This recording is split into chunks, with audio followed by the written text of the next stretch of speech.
as far as supply chain innovation, as everybody here knows during COVID, we, had a lot of issues with supply chain over the last couple years. I mean, look at even things. I remember, what was it, a year and a half ago? I did an episode with Lisa Anderson, and it was on the supply chain. And it's like, why are store shelves empty? And obviously, I got a lot of trolls on Twitter, like, "Oh, where do you live? In the middle of nowhere, in the mountains? Hillbilly or things like that." It was kind of ignorant type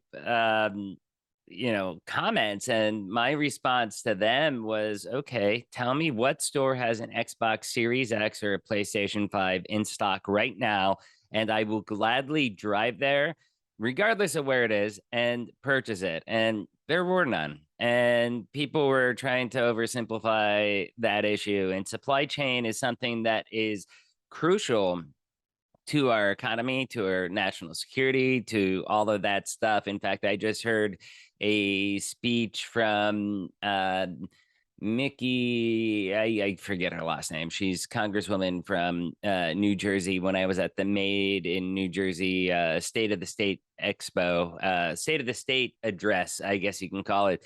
And she was talking about supply chain manufacturing, all the manufacturing in Jersey, stuff like that. It was a great speech about supply chain innovation, and also connecting New Jersey suppliers with other New Jersey suppliers, creating that B2B environment so that people can buy stuff from, like, hey, I'm an ice cream maker and I can't find cups. How can I buy cups at an affordable price that are made in New Jersey instead of buying them from China? So, how do you think the supply chain innovation will happen within our country? Because I do think that's a hot issue coming up right now. It's a massive issue, and I totally agree with you. It actually also boils down to national security. I think that was a really important call out you made.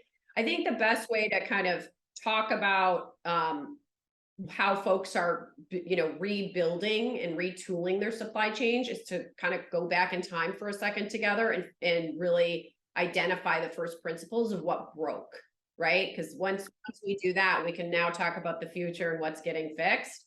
But what broke, there are two big things that broke, right? Number one, China shut down.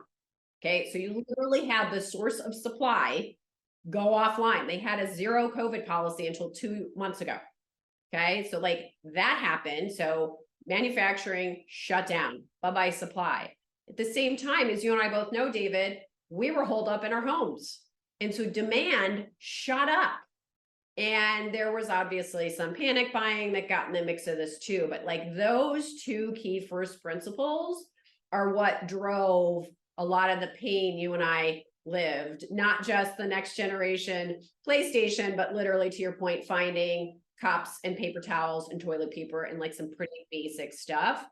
And so I think what you're seeing now, excitingly, is if China breaks or goes offline, what's our plan? Right. So I think folks are retooling to optimize for resiliency over cost. Right. So this means diversification in their manufacturing suppliers. Right. So how do we have China and, a rotation? And then candidly, since China is just geographically so far away, I think there's also a retooling of, if we're going to have multiple suppliers, how do we also get them very, much closer, if you will, to home, right? How can they be a truck away and not an ocean away? So I think there's some people call this near shoring. So I think there's some really exciting retooling and resiliency that's coming in through the